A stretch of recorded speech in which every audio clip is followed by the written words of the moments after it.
నిత్యము భిక్షకై వచ్చేవారిని శ్రీ దత్తరూపాలుగా భావించి వారు భిక్ష సమర్పించేవారు. ఒక అమావాస్య నాడు వారింట్లో బ్రాహ్మణులను పిలిచి శ్రాద్ధకర్మ ప్రారంభించారు.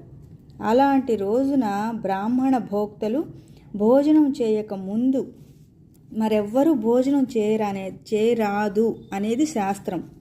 కానీ ఆనాడు బ్రాహ్మణులకు భోజనం వడ్డించక ముందే వారింటికి దండక మండలు దారి అయిన ఒక సన్యాసి వచ్చి భిక్ష కోరాడు.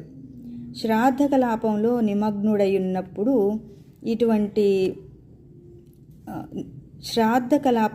నిమగ్నుడై ఉన్న ఇంటి యజమానికి సంగతి తెలియదు.